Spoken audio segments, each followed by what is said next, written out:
Hi friends, welcome to జర్ఫిన్ channel. ఎలా ఉన్నారు? ఈరోజు మా రెసిపీ వచ్చి పన్నీర్ ఫ్రైడ్ రైస్ అండి. పన్నీర్ ఫ్రైడ్ రైస్ ముందుగా కడాయి పెట్టుకొని అందులో కొంచెం ఆయిల్ వేడికి చేసుకోండి. ఆ తర్వాత పన్నీర్ ముక్కలు కొంచెం ఫ్రై చేయండి. బాగా ఫ్రై చేయకండి, రబ్బర్ ముక్కల్లాగా అయిపోతాయి పన్నీర్ పీసెస్. ఆ తర్వాత క్యారెట్ ఉంటే బీన్స్, క్యాబేజీ అన్నీ వేసుకోవచ్చు. మేము ఇంట్లో ఉన్నవి వేసి చేసామండి. దోరగా వేపిన తర్వాత ముందుగా అన్నం రెడీ చేసేసుకొని కొంచెం చల్లారబెట్టుకోండి. వేడివేడి అన్నం వేయకూడదు ఫ్రైడ్ రైస్లో ఇప్పుడు. ఇలాగ వేసిన తర్వాత కొంచెం ఉప్పు, మిర్చి పౌడర్ వేసేసుకొని కలపండి.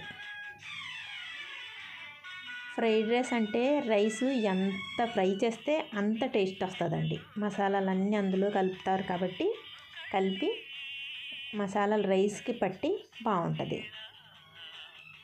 ధనియా పౌడరు, చాట్ మసాలా ఉంటే ఒక స్పూను సోయా సాస్ ఇవి కూడా వేసుకొని బాగా కలపండి.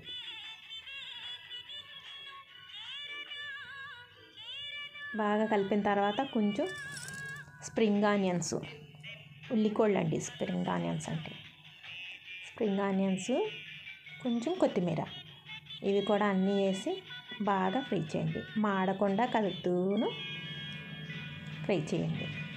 ఇలాగా స్లోగా, ఎక్కువ మంట మీద పెట్టకుండా స్లోగా కలపండి. అయిపోయింది, రెడీ అయిపోయింది. గమ్మున వండేసుకోవచ్చండి. ఇవి చిన్నపిల్లలకు కూడా గుమ్మని చేసేసుకోవచ్చు, బాయ్స్ కూడా చేసుకోవచ్చు, ఎవరైనా చేసేసుకోవచ్చండి. ఇది డిష్ అవుట్ చేసేసాము.